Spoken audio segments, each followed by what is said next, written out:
తెలంగాణ వచ్చే మరి నౌకర్లంటిరి ఇదంటిరి అదంటిరి ఏమాయే ఇగో మొన్నటికెళ్ళి మా వాడల గిదే ముచ్చట పెద్ద మనుషులు మాట్లాడుకుంటారు.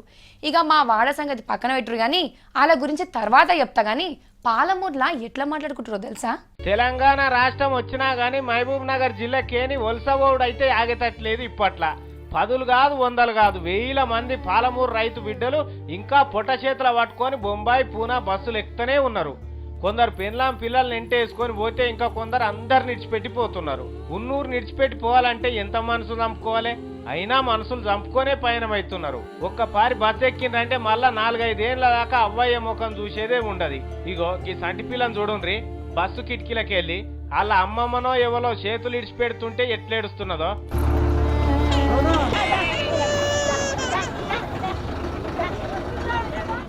ఇగో ఇంకొక ఆమెను చూడు ఎట్లేడుస్తున్నదో. అట్లనే పక్కపంటి ఇంకో అవ్వ దుఃఖాన్ని మింగి కళ్ళు దూడ్చుకుంటున్నది. ఎవరు పోతున్నారమ్మా? నీ భర్తనా?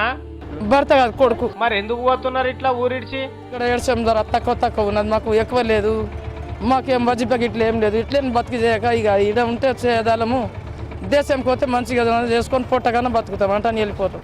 నీ పేరేందమ్మా? నా పేరు లక్ష్మమ్మ. మీ వాళ్ళు ఎందుకు పోతున్నారు?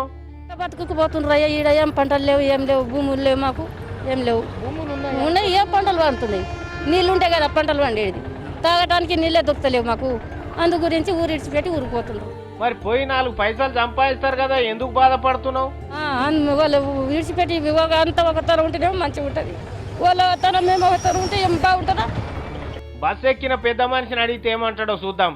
చెప్పే, ఎందుకు పోతున్నారు? నీకు ఇక్కడ పని లేదా? 2 దినాలు చేసేది 6 దినాలు ఉండదు. ఇక్కడ నీళ్ళు దొరకలేవు, ఎడ ఉండమంటారు ఇక్కడ తాగానికి. అదన్నట్టు అసలు ముచ్చట. మన రాష్ట్రం మనకొస్తే పాలమూరు పచ్చగా అవుతుంది, కృష్ణానది జలాలు మరలిస్తా, ఇక్కడ భూముల బంగారం బండి వస్తుందని కేసీఆర్ చెప్పిన మాటలు కూడా పాలమూరు వాళ్ళ వలసలను ఆపుతలేవు. ఎట్లయినా బాగానే టైం పడుతుంది. అప్పటిదాకా ఎదురు చూసుకుంటా కూర్చుంటే కడుపులు నిండుతాయి. అందుకే ఇగో ఇట్లా పోతున్నారు. కానీ వెంటనే కేసీఆర్ సార్ రంగంలోకి దుంకవలసిందే. కూర్చేసుకొని కూర్చొని కృష్ణానది నీళ్లతోని పాలమూరును పచ్చగా చేసే పని చేయవలసిందేనని అక్కడ పబ్లిక్ అంతా కోరుకుంటున్నారు.